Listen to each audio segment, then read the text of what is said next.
My parents went to Europe for a month and left me with $20 raws. I was 11 years old. I remember the exact feel of that bill. It was wrinkled and soft from being folded too many times, and I kept it under my mattress in a little Ziploc bag I'd found in the kitchen drawer. Every morning I'd take it out, count the change I had left from the 5 cents I allowed myself for a pack of instant noodles, and put it back. $20 had to last 30 days. I was on day 23, and I had exactly $1 and 32 cents left. The music started around 2 in the morning. It wasn't just loud, it was the kind of loud that vibrated through the floorboard deeds and into my collarbone. I was lying on my fold-up cot in the attic. Ring at the water stain on the ceiling that looked like a rabbit, and then the bass dropped so a crack formed in the plaster right above my head. I pulled on my old slippers with the holes in the toes and padded down the stairs. The steps were steep and the wood was cold. I held the railing with one hand and clutched the $20 bill in the other. I don't know why I brought it. Maybe I thought there was a robber. Maybe I thought I'd have to bribe someone. The living room was full of people I had never seen before. Crystal glasses sparkled in the chandelier light. Someone had spilled red wine on the white rug my mom bought from a catalog last spring, and no one seemed to see a. The coffee table was littered with gift boxes, tissue paper spilling out like guts. I saw a necklace with a diamond pendant shaped like an oak leaf. I remembered that shape because I used to collect oak leaves in the fall and press them in my textbooks. I saw my mother first. She was wearing a silk dress I didn't recognize, deep purple, with a slit up the side. Her hair was curled and piled on top of her head, and she was laughing at something a man in a gray suit was saying to her. She held a champagne flute in one hand and her other hand was resting on the man's arm. My father was across the room, his arm around a woman in a tight red dress. She had bright red lipstick, and her hair was a shade of blonde that wasn't natural. Like she'd picked the color out of a bottle and gone with it. She was holding her phone up, taking videos of the crowd, the lights, the mess. Whose kid is that? The red dress woman said suddenly. Her voice cut through the music like a knife. She was pointing at me. Her phone tilted in my direction, and I saw the flash go off. Everyone turned. I froze on the last step. The $20 bill was sweaty in my palm. I was wearing my pajamas, the ones with the faded cartoon cats on them.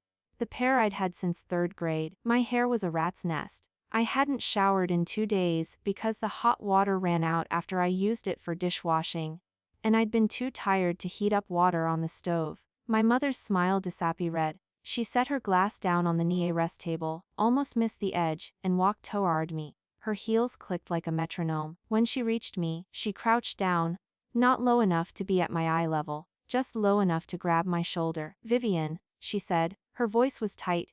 What are you doing down here? Go back to bed. You're backy Raleigh, I said. My voice sounded small even to me. You said a month would changed our plans. My father read behind her. He clapped a hand on my other shoulder, and his grip was too hard. We'll have friends over, sweetie. Go upstairs and close the door. Okay, I didn't move. I read past them at the red dress woman. She was still filming. The little red recording light on her screen blinked like a nubby warning. Is that your daughter? Joe, she called out. She was smirking. She looks like she crawled out of a dumpster. My mom's fingers dug into my shoulder. She's just tired, she said, loud enough for the room to hear. She doesn't normally look like this. I was wearing my pajamas. My hair was met. I was 11 years old and I had not seen my parents in 23 days. They had given me $20 raws. I had eaten instant noodles and tap water, and nothing else for almost a month. I opened my mouth to say that. I wanted to say it so badly. But I looked at my mother's face and I saw something flicker behind her eyes. Not shame, fear. She was scared of the red dress woman. Go upstairs, my mother said again. This time her voice cracked. Please. I stepped back. My heel hit the edge of the stair, and I stumbled. The $20 bill flew out of my hand and fluttered to the floor between my mother's heels. She bent down and picked it up. She stared at the wrinkled bill with the faded president's face on it.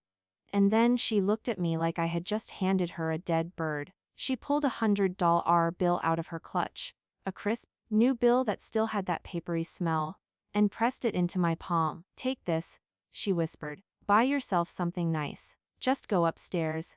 The red dress woman laughed from across the room. $100. She called out. That's generous. I only get 50 from my ex-husband for our kid's birthday. The room laughed. I heard the clink of glasses, the buzz of conversation restoring, the bass of the music getting turned back up. My parents were already walking away from me. My father was shaking hands with the gray suit man. My mother was laughing again.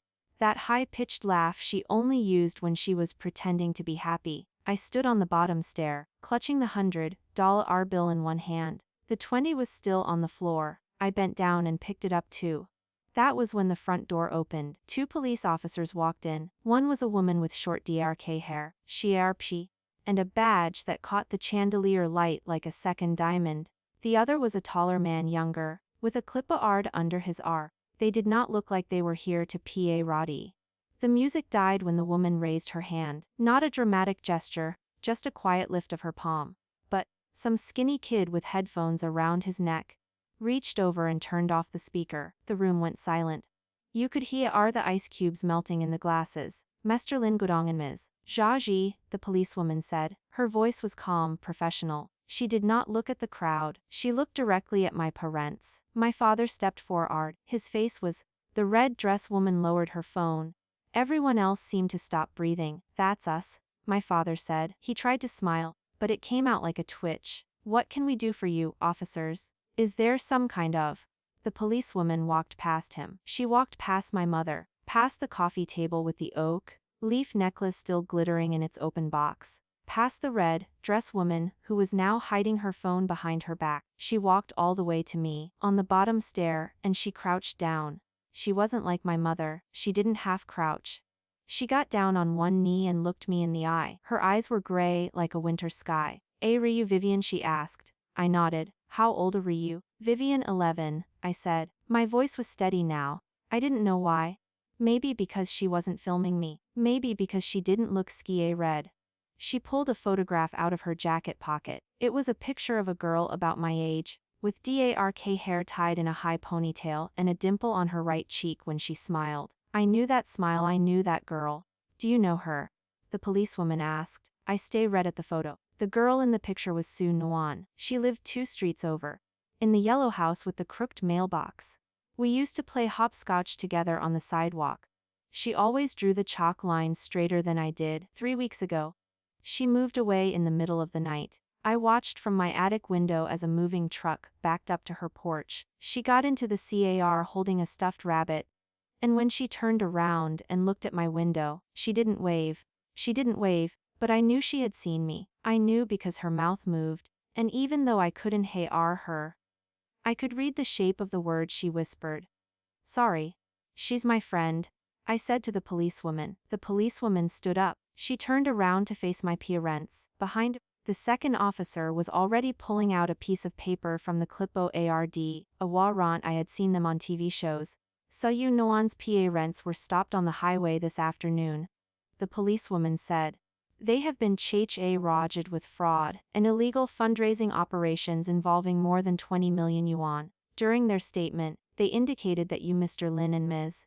Zhao, were the primary downstream recipients of a significant portion of those funds. My mother's champagne glass slipped from her fingers. It didn't break, it landed on the rug, and the wine soaked into the white wool like a bruise. My father's face went from pale to gray. That's ridiculous, he said. We really know them? We've never done business with them. We also have reason to believe, the policewoman continued, speaking over him in that same quiet, unhurry, that child welfare standards have been neglected. Preliminary checks show that during your month-long absence, your minor child was left with less than $20 for food and provisions. That is a clear violation of minimum guardianship protocols. She looked back at me, just for a second, and I saw it in her eyes, that little something. The same thing my mother's FAR looked like, but different. It was pity. She didn't want me to see it. But I did. The room erupted. People started talking at once, some of them pushing toward the door, only to be stopped by the second officer. My mother was crying now, the ugly kind of crying that made her mascara streak down her cheeks. My father was shouting into his phone, his voice high and shaky. The red dress woman was trying to delete something from her phone, but her fingers were trembling so badly she dropped it on the floor. I didn't watch any of it. I turned around and walked up the stairs. I walked slowly. My slippers made soft thumping sounds on each step. I heard the crash of a broken vase or a bottle, something glass, something expensive. I heard my mother scream my father's name. I heard someone say handcuffs in a whisper. I reached the attic. I closed the door. I leaned my back against the wood and slid down until my butt hit the floorboard rods. I unfolded the $20 bill and the $100 bill and laid them side by side on the floor. One was soft and wrinkled, one was stiff and new. I touched the edges of both of them. The attic window was small and round, like a ship's porthole. Through it, I could see the flashing red and blue lights of the patrol cars on the street below. The lights painted the walls of my room in dancing colors. Red, blue. Like a disco, like a pirate. I heard the front door slam. I heard the engine of a police car start up.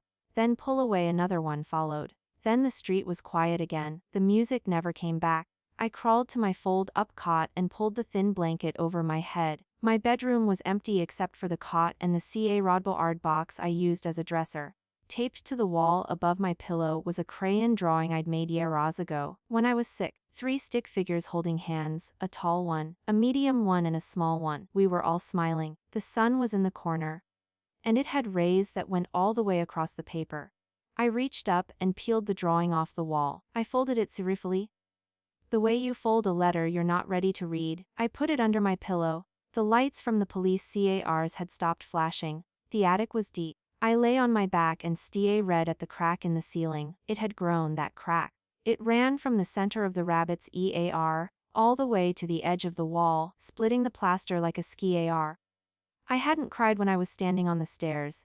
I didn't cry when the policewoman showed me Sunwan's photo. I wasn't crying now. I just lay there and blinked at the crack until my eyes got dry and tired. I thought about Sunwan's dimple. I thought about her whisper from the window. Sorry, she had known for 3 weeks. She had known what was coming. And maybe she had been waiting for me to find out, or waiting for the police to show up, or just waiting for someone to put the pieces together. I had $20 in my mattress, 100 in my hand, a drawing of us under my pillow, and in the room below, there were diamonds and silk and champagne stains on the rug. I closed. The house felt huge and quiet without all the shouting. Somewhere, a faucet was dripping in the kitchen. The refrigerator hummed. I fell asleep to that sound. The same sound I'd been falling asleep to every night for 23 nights. When I woke up, the sun was coming through the porthole window. The street was empty. The police cars were gone. The front door was unlocked, and no one was inside.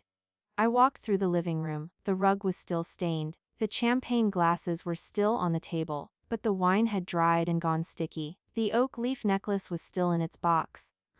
I picked up the box and closed the lid, and I put it on the empty kitchen counter. I made myself a bowl of instant noodles. I ate them standing up. Looking out the kitchen window at the empty street, a delivery truck rumbled past. A bird sat on the telephone wire and sang. I finished my noodles. I washed the bowl in cold water and put it back in the cabinet. Then I went back to my attic, pulled the $20 bill out of the Ziploc bag, and put the $100 bill next to it. 2 bills, 23 days, 1 girl. I sat on my cot and waited for the knock on the door. The social worker came an hour later. She had a kind face and a voice like woo-ar milk. She asked me if I was okay. I said yes. She asked me if I had any relatives to stay with. I said. She said she would take me somewhere safe. I grabbed my cardboard box and my slippers and the 2 bills that I slid into my pocket. I left the drawing under the pillow. As I walked out the front door for the last time, I turned around and looked at the living room. The sun was pouring in through the big windows, turning the dust motes in the air into floating sparks. The rug was still stained. The necklace was still on the counter. My parents' perfume still lingered in the air, mixing together into a sweet, heavy smell that made me feel a little sick. I closed the door behind me. The foster home was at the other end of the city. I knew that because the social worker, Kate, told me we had to take 2 buses and then walk 3 blocks. She said it like she was apologizing. I said it was fine. The house was gray and unrow, squeezed between 2 other gray and a row houses on a street without trees. The front yard had a patch of dead grass and a bicycle with a flat tire lying on its side. Kate knocked on the door and a Lai Raj woman with flour dusted all over her apron opened it. Her name was Mora. She had 3 kids of her own and 2 other foster kids, which made 6 total counting me. She showed me to the living room couch, pulled out a flat sheet and a thin pillow, and told me that was my bed. I said thank you, I meant it. The couch was wider than my fold-up cot, and the cushion had a spring that pushed into my back. But at least it didn't creak every time I moved. M.A. Rotha pointed me to the bathroom and told me I could take a shower before dinner. The water was no aram and the soap smelled like generic Buar soap from the drugstore. I scrubbed my hair until the water ran clear, and then I stood under the spray for an extra 5 minutes just because I could. 3 days of cold sponge baths in the attic made you appreciate hot water in a way that felt almost religious. Dinner was soup and bread. The soup was thin and watery, with a few floating carrots and bits of potato. The bread was stale, but I tore it into pieces and soaked it in the broth until it softened. I ate 2 bowls and asked for a third. M.A. Rotha laughed and gave me an extra slice of bread with marj rind. I ate that too. School started the next Monday. I was in 6th grade now, same as before, but the building was different. The hallways were rauer. The windows looked out onto a highway instead of a playground, and the constant rumble of cars and trucks made it har to hey are the teacher during first period. I was put in the back row by the wall. My desk had a patch of gum stuck underneath it, and the surface was covered in old doodles and scratched in initials. My new desk mate was a round-faced girl with short curly hair and a habit of clicking her pen cap on and off during lessons. Her name was Amy. She was the first person to talk to me without being asked. "You're the new foster kid, right?" she whispered during math. "My mom knows your foster mom. She says you're quiet." I nodded. I didn't know what to say. I had been quiet for most of my life, because when I talked at home, my PA rents would tell me to be quiet because they were on the phone or doing paperwork or talking about money. Quiet was easy. Amy clicked her pen cap off and slid her worksheet toward me. "Can you help me with this? I don't get fractions. I mean, I get them, but I don't get why they matter." I looked at the worksheet. It was simple addition and subtraction with common denominators. I did the whole thing in my head in about 30 seconds. My dad had taught me fractions when I was 7. He had used coins and paper clips and little cut-out circles of paper. Back when he still taught me things, I took Amy's pencil and wrote the answers down. She read at the paper with her mouth half open. "You're good at this," she said. "I had practice," I said. Amy rotted, bringing me snacks after that. First it was a bag of chips, then an apple, then a granola bar that had a little chocolate chip in it. She said her mom worked at a grocery store and got stuff at discount. I took everything she offered, and saved the apple for the next day because fruit was expensive, and I had rad not to waste anything. Mame Rotha's house ran on a schedule. Breakfast at 7, dinner at 6, lights out at 9. I ran to eat fast because the other kids grabbed seconds and thirds before I could get to the counter. I ran to shower at night instead of morning so I wouldn't have to wait in line. I ran to fold my couch blanket into a tight squirrel before school so Maratha would smile and pat my head. The weeks turned into months. I turned 12 on the couch with a store-bought cupcake and a single candle that M.A. Ratha stuck into the middle. I closed my eyes and made a wish. I wished for something I couldn't say out loud. I blew the candle out and the cupcake was so sweet it made my teeth hurt. 2 months after that, I found the letter. It was tucked into an envelope with no return address, just my name and the school's address typed on a label. Amy handed it to me during lunch. She said she found it in the office cubby for kids with last names Rotting and L. I opened it at my desk after the bell rang. Inside was a folded piece of newspaper. The paper was yellowed at the edges, and the ink had faded to a dull brown. I unfolded it and saw the date from 2 years ago. The headline said, "International Fundraising Fraud Ring Busted. Millions Seized." I scanned the article. It listed the names of the people convicted. My parents were on the list. My father's name, my mother's name. They had been sentenced to 6 years each. Assets frozen. But there was something else. At the very bottom of the article, in a tiny paragraph that looked like an afterthought, was a line that made my eyes stop moving. It said that one payment of approximately 500,000 yuan had been transferred to an anonymous account before the freeze, and the trail had gone cold. The account had not been recovered. I folded the newspaper clipping and tucked it into my textbook. Anonymous account, 500,000. Where did it go? Where could it have gone? I wrote a letter to my parents that night. I used a piece of notebook paper and a pen that Amy lent me. I asked about the money. I asked if they knew anything. I put the letter in an envelope, addressed it to the prison where my father was held, and dropped it in the mailbox on the corner of M.A. Werthes Street. The reply came 3 months later. My mother's handwriting was different, it was shakier, the letters smaller and tighter, like she had written them in a hurry. The note was short. She wrote, "Don't ask any more, study art. The money is not your concern, not your concern." I read that line 10 times. I read it again before bed. If the money wasn't my concern, whose was it? Who had taken it? Who had sent my parents to prison, and left me on a couch with a spring poking into my spine? I stay rotted going to the public library after school. I told Mene Ratha I was studying for a history project. She believed me because I always came back before dinner, and my homework was always done. At the library, I used the old desktop computers in the back corner, the ones that took forever to load a page, and made a grinding sound that the librarian always glowe read at. I see ruch the news archives. I typed in my parents' names and the name of the case, and I scrolled through page after page of old articles. Most of them were the same: fraud, fundrictions. But one article, published in a smaller local paper, had a detail I hadn't seen before. It mentioned that the money trail passed through 3 shell companies before disappearing into an offshore account, registered in the Cayman Islands. The name of the company was listed, Morning Glory Capital. I wrote that name down on the back of my math homework. I said it under my breath, Morning Glory. It sounded harmless, like a flower. But the article said the company was still active, still registered, and that its assets were shielded by layers of corporate structure. I kept the scrap of paper in my shoebox. The same shoebox that held the 2 bills, and the folded newspaper clipping, and the note from my mother. I was 14 that spring. I had grown 4 inches since the day the police walked into my parents' PA. My hair was longer. My face had lost its roundness. I looked in the mirror sometimes and rarely recognized myself. Emaratha took us to the mall, all 6 kids plus her, a long parade of sneakers and shopping carts. We walked through the food court and past the department store displays. I was trailing behind the group when I stopped in front of a jewelry boutique. There was a necklace in the window. It was made of white gold, and the pendant was a tiny oak leaf. The veins of the leaf were etched with small diamonds that caught the light and scattered it into rainbows.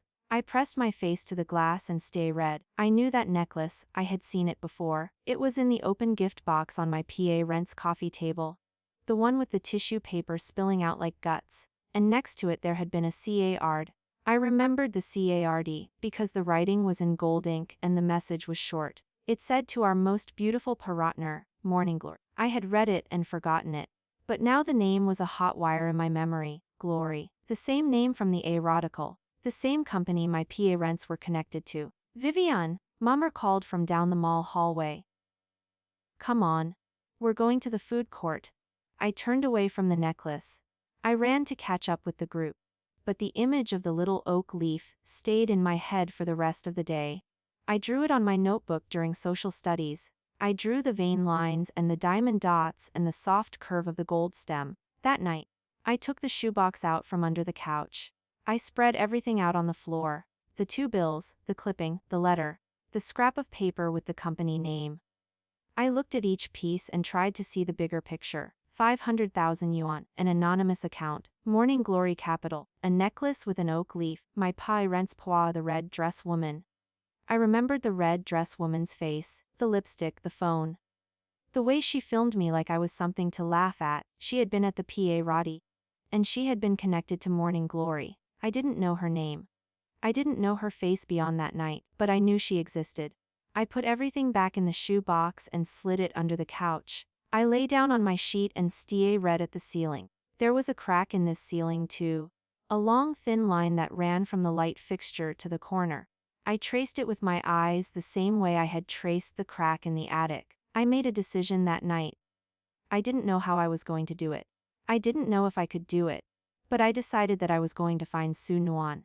She had known something was coming. She had whispered sorry from her car window. If anyone knew about the money, about the company, about the people behind it, it would be her. I just had to find her first. It took a A year of library raches and phone calls and asking questions that made people look at me funny. I found a Shayriddy registration in Sunon's name. It was called Due Ard Foundation, and it was listed at an address in the downtown business district.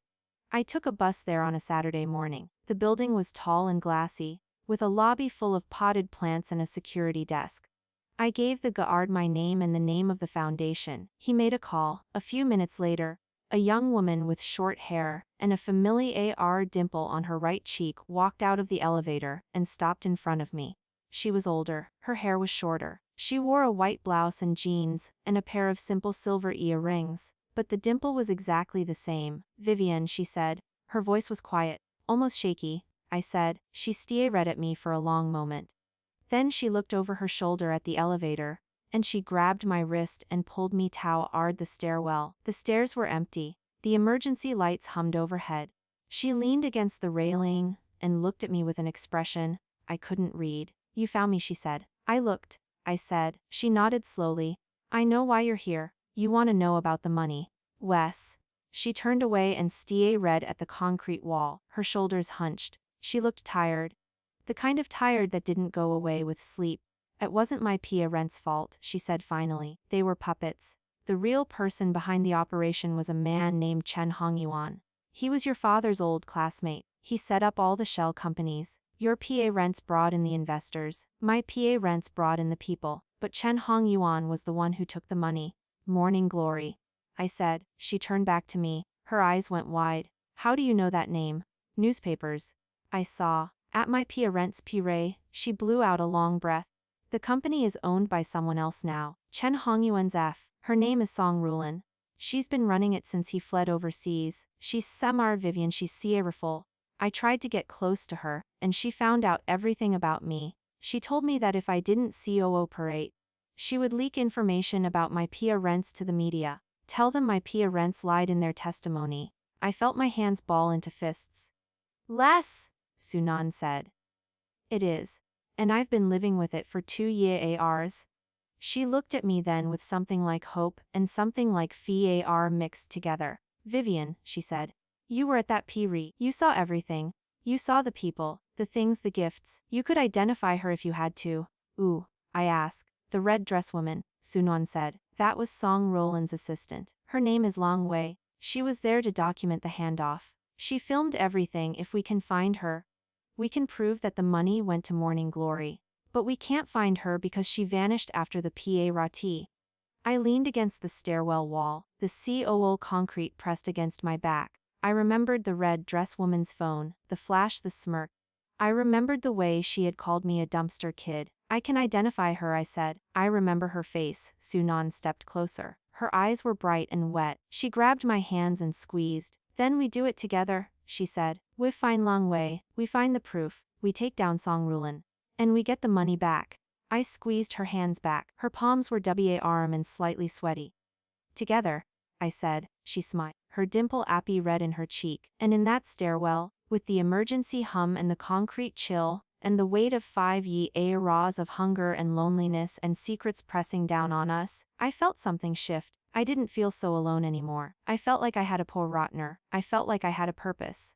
We walked out of the stairwell together. The elevator doors were opening and a man in a suit was stepping out. He looked at us, and then at the stairwell door and then back at us, but he didn't say anything.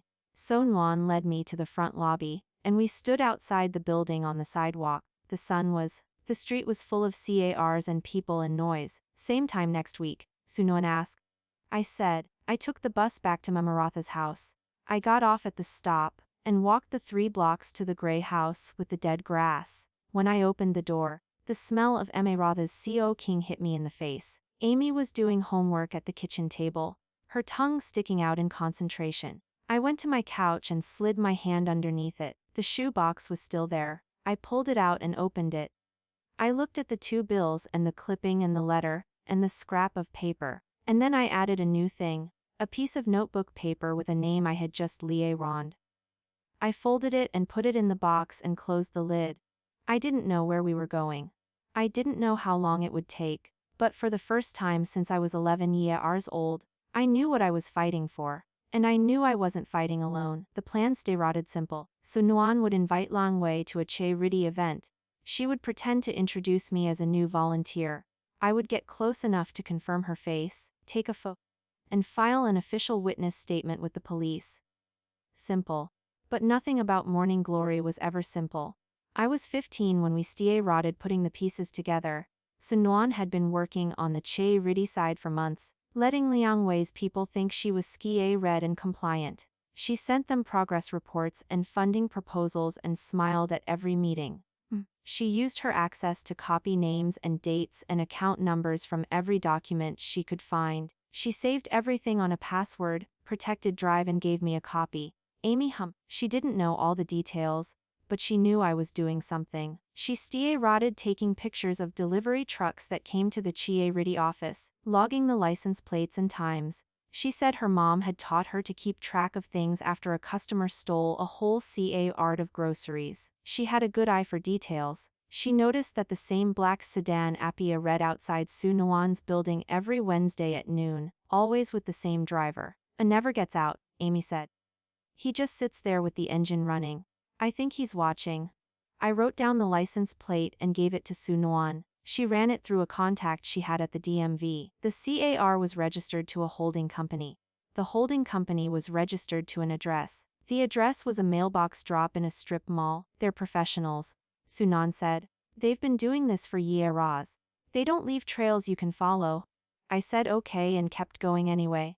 The breakthrough came on a rainy Thursday in October. Sun Nuan called me during lunch and told me to come to her office right away. I told Merva I had extra tutoring and caught the bus downtown. By the time I got to the building, my shoes were soaked and my hair was dripping. Sun Nuan was waiting for me in the stairwell. She was holding a folder and her hands were shaking. I found her, she said. She's not gone, she's here. She's been here the whole time. She opened the folder and showed me a photo. It was a grainy surveillance image from a security camera. The woman in the frame was wearing a black jacket and a hat pulled low, but the angle caught her face. The jawline was familiar, the thin eyebrows. The way she held her chin slightly tilted. Where? I asked. An office park on the west side. She's working under a different name. But I confirmed it with the building manager. She's there every weekday from 9 to 5. How do we get to her? Sun Nuan closed the folder. I already set it up. I invited her to a donor meeting next week. She won't come as Liang Wei. She'll come as something else. But I'll make sure she can't avoid you. You'll be in the room. I swallowed. She'll recognize me. That's the point, Sun Nuan said. She panics when she sees you. She loses her composure. We get her on camera and we get her on tape. I nodded. My pulse was hammering. I thought about the red dress and the phone and the smirk. I thought about the word dumpster. I thought about my parents in prison, and my first night on Mama Ratha's couch and the $20 bill that I still kept under my pillow. I'll be there, I said. The meeting was set for the following Tuesday. I wore my best clothes, which meant a clean white shirt, and a pair of jeans that didn't have holes. Sun Nuan met me at the elevator and gave me a badge with a fake name on it. She said it was for security. Don't show it to anyone unless they ask, she said. And don't look at her directly until I signal you. I put the badge on my shirt. I followed her into the conference room. The room was small and windowless. There was a long table with 6 chairs around it. The walls were beige, and a single fluorescent light hummed overhead. I sat in the corner seat, the one closest to the door, and I kept my head down like I was taking notes. People came in. Sun Nuan shook hands. She introduced them to me as donors and coordinators. I smiled and nodded and said nothing. The air was stuffy and warm, and the hum of the light made my teeth ache. The door opened one more time. I looked up. A woman walked. She was wearing a gray pantsuit and her hair was shorter and rocker than I remembered. She wore glasses, the kind with thick black frames that changed your face shape. But I could see the jawline under the frames. I could see the thin eyebrows above them. She walked to the table and sat down. She didn't look at me at first. She opened a briefcase and pulled out a folder and started talking about donation structures and tax benefits. Her voice was smooth and professional, nothing like the laughing, smirking voice I had heard at the PRI. Sun Nuan caught my eye and gave a tiny nod. I stood up. I walked around the table, slow and steady. I stopped behind Liang Wei's chair. She turned her head and looked up at me. Her eyes scanned my face. I saw the recognition flicker, then freeze. Hello, I said. You probably don't remember me. I was at a parody about 4 years ago. My Pia rents through it, you were there. You filmed me on your phone. Liang Wei's face went pale, her lips rotted and closed. She looked at Sun Wan and then back at me. Her hands gripped the edge of the table. I don't know what you're talking about, she said. Her voice was thin. The oak leaf necklace, I said. The CAR that said Morning Glory. The money in the anonymous account. I know it all went to Song Rulin. And I know you're her assistant. You're still working for her. Liang Wei stood up. Her chair scraped back a RD and hit the wall behind her. She was taller than me by a few inches, but she was leaning away, her body angled toward the door. You're lying, she said. I have a photo of you at the PA I said. I have your face from the security cameras here. I have a recording of everything you just said about donations and tax structures. It's all going to the police. I didn't have a recording. I didn't have the photo. I was bluffing with every word, but I kept my face steady and my voice flat. Liang Wei's eyes rotted to Sun. You set me up, she whispered. Sun Wan stood up from her chair. You set yourself up, she said. You've been hiding for years. You're not going to hide anymore. Liang Wei reached for the door handle.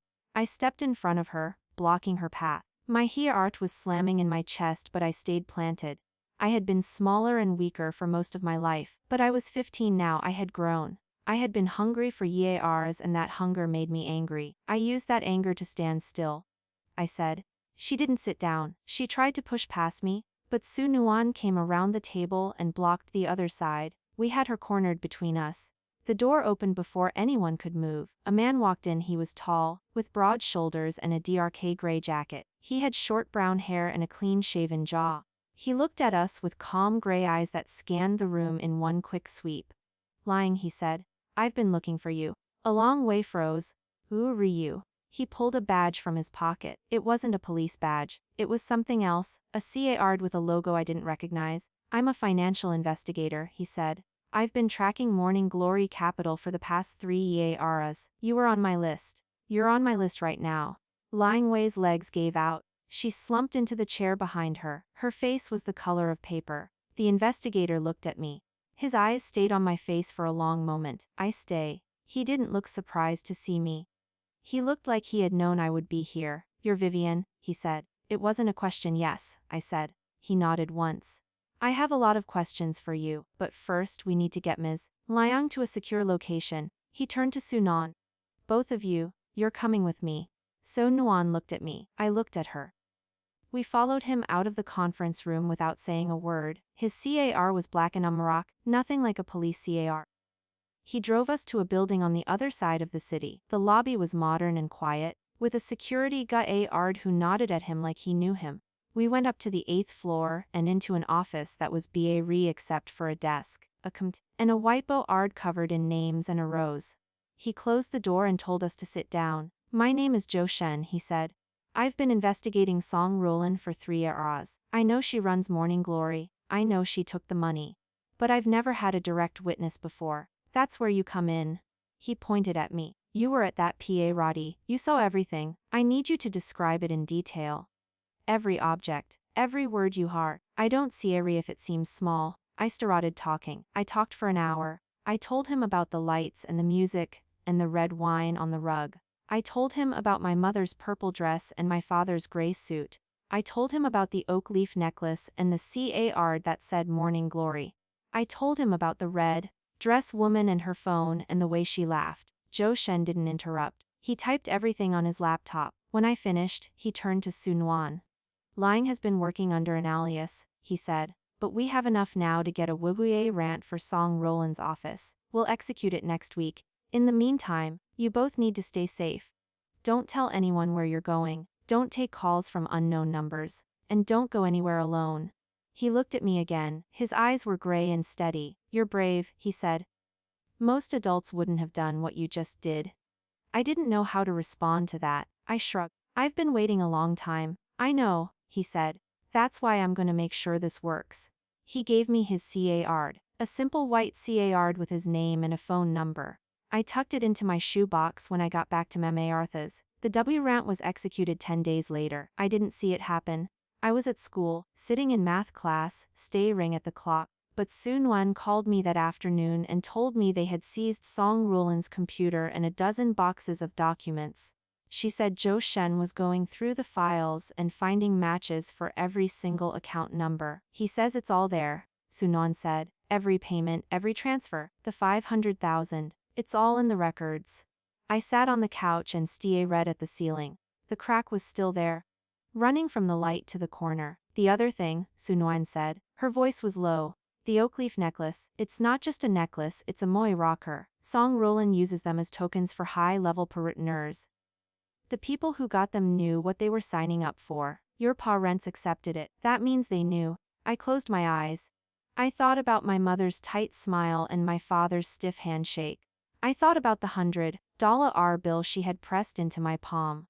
I thought about the note that told me not to worry. I know, I said. I hung up the phone. I slid the shoebox out from under the couch. I opened it and looked at everything inside. The 2 bills, the clipping, the letter, the scrap of paper, the card from Zhou Shen.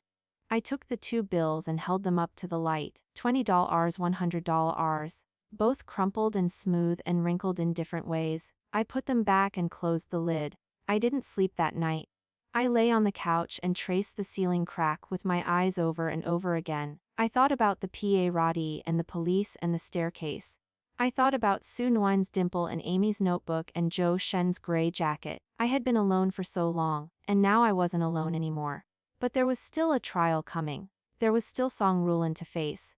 There were still years of missing memories, and lost meals and silence that I couldn't fill with just a voice on the phone. I folded my arms and hugged myself tight.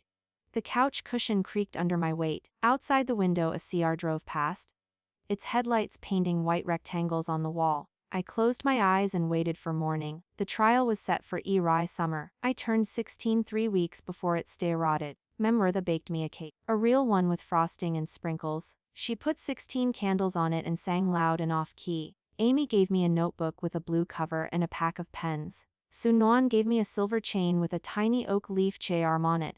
I put the chain on and wore it under my shirt. It pressed against my collar bone, solid. Zhou Shen picked me up on the morning of the first day. He drove his black car to Memrutha's house and waited on the sidewalk. I came out wearing the cleanest shirt I had, and my only pair of jeans without a hole in the knee. He opened the passenger door for me.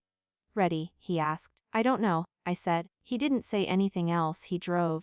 The courthouse was big and gray, with columns in the front, and a long staircase that made my legs ache just looking at it. Zhou Shen walked beside me up the steps.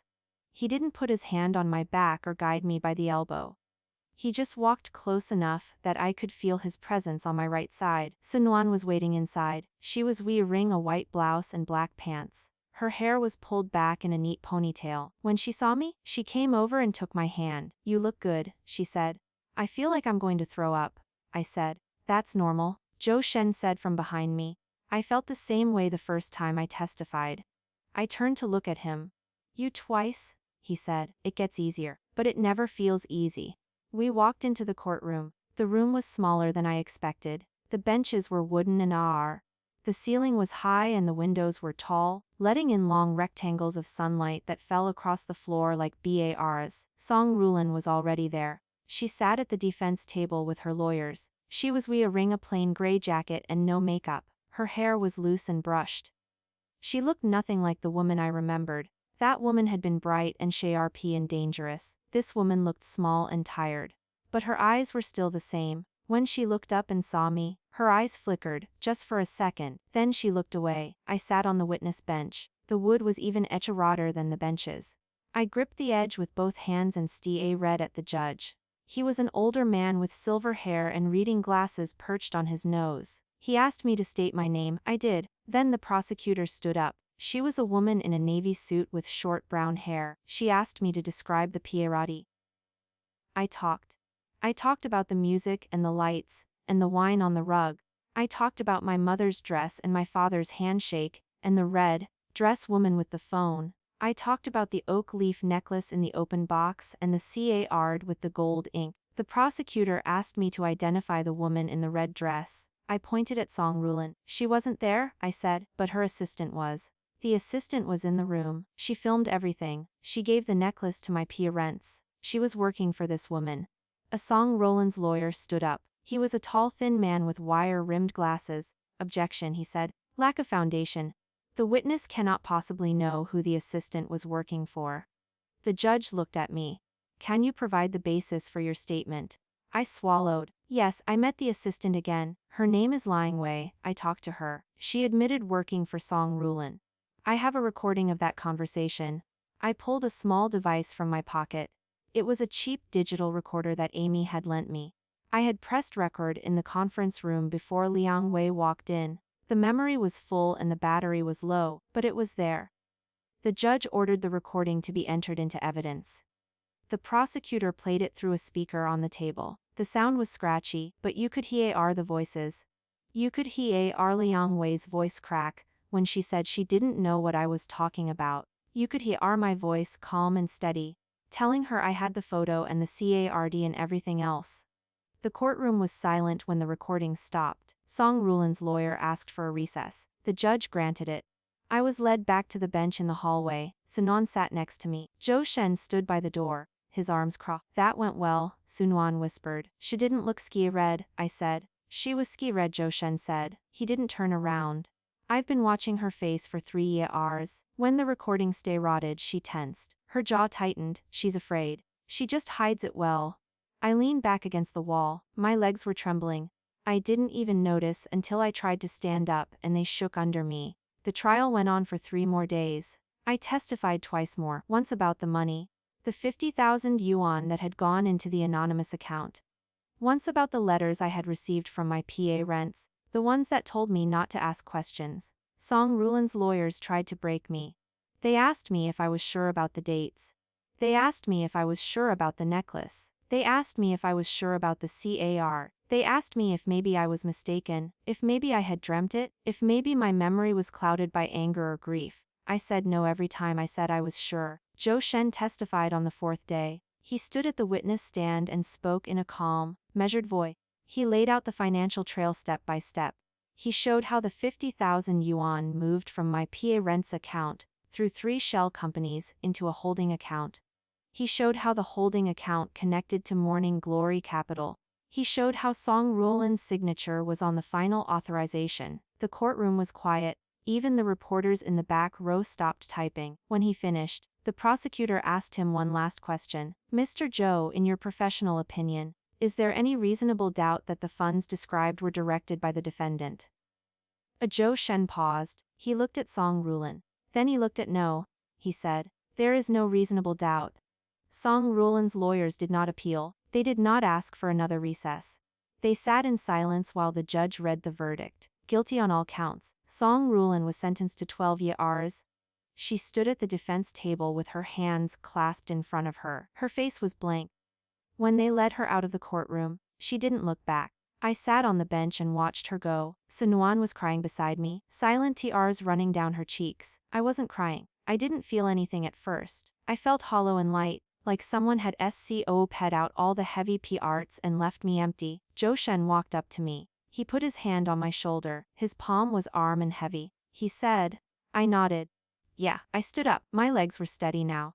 I walked out of the courtroom and down the long hallway, and out the front doors. The sun was bright and hot. The steps were warm under my shoes. I stood at the top of the staircase and looked out at the street. Cars were moving, people were walking. The world was still going, just like it always did. Sunan came up behind me. She put her arm around my shoulders. What do you want to do now? She asked. I thought about it.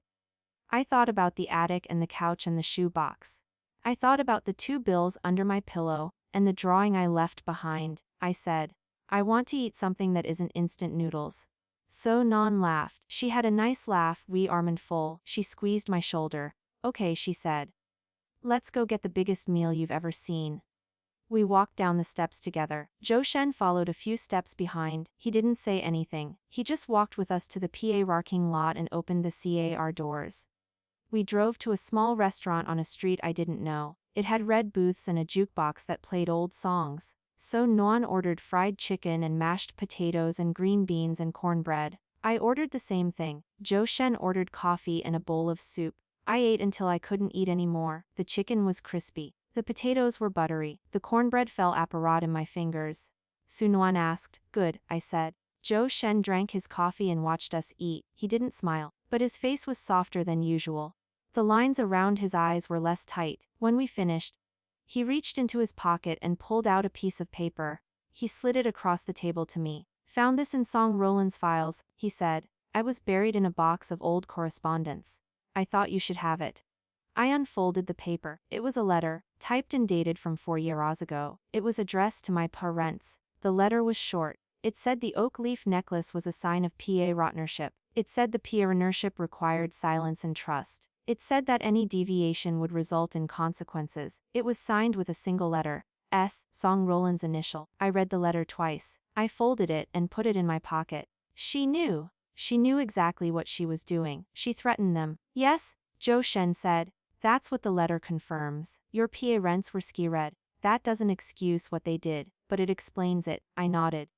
I looked down at the empty plate in front of me. The crumbs of cornbread stuck to my fingers. Thanks, I said to Zhou Shen, for finding this. He nodded. He drank the rest of his coffee. Sun Wan asked for dessert, and the waitress brought a slice of chocolate cake with 3 forks. We charetted around the table. It was a strange day. It was a strange feeling. The trial was over. Song Roland was gone. Liang Wei had already been Chie Rajid separately for obstruction. The money was mostly recovered. The pieces were all back in place.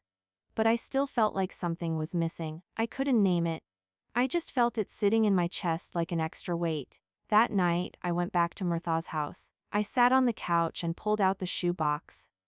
I opened it and spread everything out on the blanket. The 2 bills, the clipping, the letter from my mother, the scrap of paper with the company name, the CARD from Zhou Shen, and now the letter from Song Roland.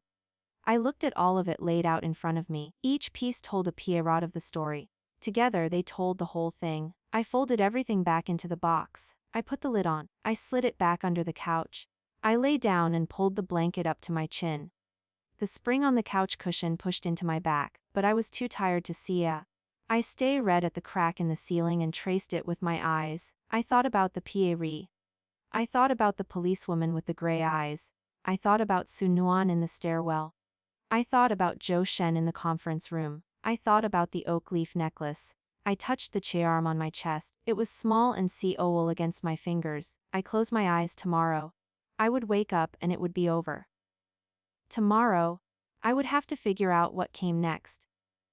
Tomorrow, I would have to start being someone who wasn't just fighting. But tonight, I let myself lie still and breathe.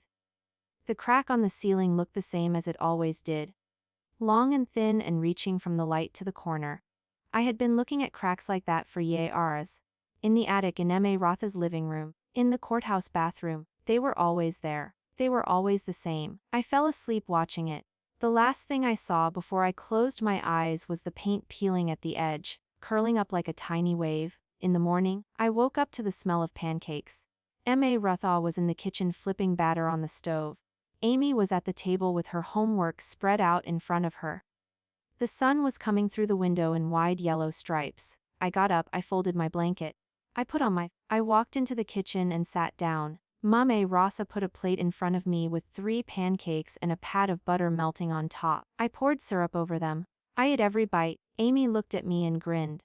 Feeling better? Feeling good? I said, and I meant it. For the first time in a long time, I meant it. The years after the trial passed in a blur of small things. I finished high school. I got a part-time job at a bookstore on the corner of Main Street. I moved out of M.A. Ra's house into a tiny studio apartment that had a kitchen counter you could really fit a cutting boa art on. Sun Wan and I ran the charity together, rebuilding it piece by piece, scrubbing every name and number, until nothing was left of Morning Glory's touch. I was 19 that autumn. The air had turned crisp and the leaves on the trees outside my window were going orange at the edges. I sat at my kitchen counter with a cup of coffee and a stack of receipts, trying to make the numbers balance. The bookshop closed at 8 and I had been up since 6. My eyes were dry and my neck was stiff. Someone knocked on the door. I got up and looked through the peephole. Zhou Shen was standing in the hallway, holding a card boar. He was wearing his usual dark jacket and the same plain expression he always wore. I opened the door. Found something, he said. Thought you'd want to see it. He walked past me and set the box on the counter. He didn't sit down. He stood with his hands in his pockets, looking at me with those steady gray eyes. I opened the. Inside were files and folders and old receipts. I pulled out a stack of paper bound with a rubber band. The top page had a logo I recognized, Morning Glory Capital. The words were faded but clear. Where did you get these? I asked. Rives, he said.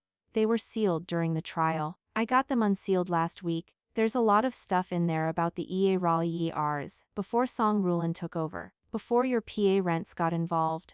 I flipped through the pages. Names, dates, account numbers. I saw my father's signature on a few of them, small and neat, the same way he used to sign my report CARds. I saw my mother's name listed as a signatory on a joint account. Everything you told me, Zhou Shen said. The timeline, the sequence, it's all here. They didn't just fall into it.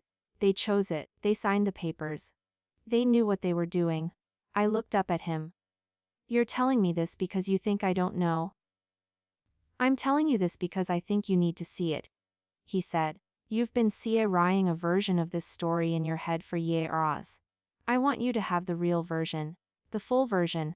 I sat down on the stool by the counter. The wood was echarred and I didn't lean back. I read at the papers in my lap. My father's handwriting, my mother's name, written in ink and sealed with corporate stamps. I had known it. Part of me had always known. But seeing it on paper was different. It made it solid, it made it real. I don't know what to feel, I said. Zhou Shen didn't say anything. He pulled out the stool next to mine and sat down. He didn't touch me. He just sat there, close enough that I could feel the dew armth from his arm. You don't have to feel anything yet, he said. You can just look. I looked. I read every page in the box. It took me an hour. Zhou Shen stayed the whole time, not talking. He just sat on the stool and waited. When I finished, I closed the last folder and put it back in the box. I pushed the box to the side of the counter. Thank you, I said. For what? For not telling me this years ago. For waiting until I was ready. He turned his head and looked at me. His expression hadn't changed, but something in his eyes shifted, something softer. You were ready? He said. You've been ready. I just needed to find the papers first. I laughed. It was a short laugh, a little breathless. He looked at me with a question in his eyes. You sound like a detective, I said. I am a detective, he said. You're an investigator. There's a difference. What's the difference? I thought about it. A detective solves puzzles. An investigator finds the truth. He was quiet for a moment. Then the corner of his mouth twitched. It wasn't quite a smile, but it was close. Fair enough, he said. We sat in silence for another minute. The coffee was cold in my cup. The sun was rotting to set outside the window, turning the sky pink and gold.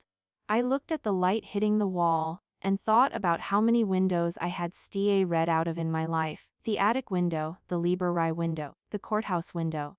Always looking out at something I couldn't reach. Can I ask you something? I said. Sure. When you were investigating, all those? What made you keep going? He looked at the window. The sunset caught his eyes and made them look darker than usual. I had a friend, he said. A long time ago, when I was a kid, his family got caught up in something similar. Investment scam, they lost everything. His parents went to jail. He ended up in foster sat. I never saw him again. I looked at him. He kept his eyes on the window. I was lucky, he said. My family was fine. I had a home, but he didn't. And I thought about him every time I found another file, another name, another account. I thought about how many other kids were out there, kids like him. Kids like you never told me that, I said. Never came up, he said. I turned on my stool and faced him. His profile was sharp in the fading light. His hands rested on his knees, relaxed and still. You told me now? I said. Seemed like the right time, he said. I didn't know what to say, so I reached out and put my hand on his arm, just a light touch. My fingers resting on the sleeve of his jacket. He looked down at my hand, then he looked at me. I'm glad you kept going, I said. He covered my hand with his. His palm was warm and rough, he said. We stayed like that for a long moment. Then he pulled his hand back and stood up. I should go, he said. I have a meeting in the morning. Okay, I said. He walked to the door. He opened it and stepped into the hallway. Then he turned around and looked at me through the gap. Vivian, he said. Yeah. Next time, I'll bring dinner. Coffee's not enough. He closed the door before I could answer. I sat on the stool and read at the closed door. The sunset had faded to gray. I got up and turned on the kitchen light. The box of files was still on the counter. I put it on the shelf next to my shoebox. I didn't open the shoebox. I didn't need to. I knew what was inside: the 2 bills, the letters, the CAR, the pieces of my past, all gathered up and stored away. I made a new cup of coffee. I drank it standing by the window. The street below was quiet, just a few CARs passing and a dog barking somewhere in the distance. Zhou Shen had brought dinner the next week, and the week after that, and the week after that. He never announced it. He just showed up with takeout bags and 2 sets of chopsticks, and sat on the stool by the counter while we ate and talked about nothing important. So Nan, she cornered me at the Charity office one afternoon with a raised eyebrow and a knowing smile. His coming over a lot, she said. Brings food, I said. He brings food because he wants to stay, I shrugged. He's a good person. So Nan rolled her eyes. You're hopeless, both of you. I don't know why I even bother. But she was smiling, and she hugged me before she left. The months passed, winter came, then spring. The trees outside my window grew leaves again. I turned 20. I had a small party at the Charity office, so Nuan brought cake, Amy brought balloons. Ma Ruta came with a casserole dish that took up half the table. Shen came last, Ca riding a paper bag with a bottle of Spie Rockling juice and a box of chocolates. I opened the chocolates and offered one to everyone. Sanan took 2, Amy took 3, Maratha said she was on a diet and took 5. Zhou Shen stood by the window, holding a cup of the Spie Rockling juice. I walked over to him. Thanks for coming, I said. Wouldn't miss it, he said. I looked out the window. The sun was setting again. Pink and gold and orange spreading across the sky like watercolors. I used to hate sunsets, I said. Reminded me of all the nights I spent alone. And now they remind me of the nights I'm not. He turned to look at me. His face was half in shadow, half in the dubby arm light from the window. Vivian, he said. Zhou Shen, I said back. A real smile, the kind that reached his eyes. I had never seen him smile like that before. I smiled too, and we stood by the window, watching the colors fade to dark. While the noise of my friends filled the room behind us, I still have the shoebox. It's on the top shelf of my closet, tucked between a stack of old sweaters and a winter coat I never wear. Sometimes I take it down and open it. I look at the bills and the letters and the CARs. I touch the edges of the paper and feel the creases and folds. But I don't put it under my pillow anymore. I don't need to. I have a real bed now. A real Pierre Rotleaf. I have Sue Noan and Amy and Ma Rotha and the kids from the Charity who call me Aunt Vivian. I have a job that I love and a home that feels safe, and I have Zhou Shen, or at least, I think I do. He's not the kind of person who says things out loud, but he shows up, he brings food. He sits on the stool by the counter and listens when I talk. One night, when he was helping me move some books from one shelf to another, he stopped and looked at me. He said, "What?" He reached into his pocket and pulled out a small velvet box. He opened it. Inside was a ring, a simple silver band with a tiny oak leaf engraved on the surface. I had this made, he said. It took a while to find someone who could do the leaf right. I read at the ring, then at him, then at the ring again. Zhou Shen. It's not a necklace, he said. It's a ring. Which means it's a different kind of thing. A different kind of promise. I didn't know what to say. So I took the ring out of the box and put it on my finger. It fit perfectly. He looked at my hand. He looked at the ring. He looked at me. Good, he said. I kissed him, right there in my tiny apartment. With the books half sorted on the floor and the faint smell of takeout still lingering in the air, he kissed me back. We got married on a Saturday in June. Small ceremony in the Charity office. Sunwan was my maid of honor. Amy threw flower petals from a paper bag. Ma Rada cried into her handkerchief. Zhou Shen wore a gray suit and a tie that matched his eyes. I wore a white dress that I found at a thrift store. It had lace sleeves and a skirt that twirled when I spun around. Sunwan helped me pin my hair up. Emma Rada gave me a Pierre bracelet that she said had been her grandmother's. Zhou Shen held my hands during the ceremony. His palms were warm and steady. He looked at me like I was the only person in the room. I'm glad you kept going, I said to him. He squeezed my hands. 2 years later, we had a daughter. We named her after my grandmother. A woman I had never met but had always wished I knew. She had gray eyes like Zhou Shen and a laugh that made everyone around her smile. I still have the oak leaf necklace Sunan gave me. I keep it in a drawer with my other special things. Sometimes I take it out and show it to my daughter. I tell her it's a reminder that even the smallest leaves can hold big stories. She doesn't understand yet, she's too young, but I think she will. One day she'll understand what it means to find something worth fighting for. I look at the ring on my finger. The oak leaf engraved on the silver catches the light. I press my hand to my chest and feel the weight of everything I've seen ride. The $20 bill is still in the shoebox, so is the $100 bill. I don't touch them anymore. But I know they're there. They remind me of where I stay rotted. They remind me of the girl on the stairs, holding a wrinkled bill and waiting for someone to help. That girl is part of me. She'll always be part of me, but she's not the only part anymore. I have a home, I have a family, I have a future, and at night, when I lie in bed and look at the ceiling, there's no crack. Just smooth white paint, and the soft glow of the streetlight coming through the curtains. I close my eyes and I sleep. I sleep without dreaming about the stairs. The end of that part of my story, but the rest goes on. And I'm ready for it. I've been hungry, I've been lonely, I've been sca. But I'm not any of those things now. I'm just me, and that's enough.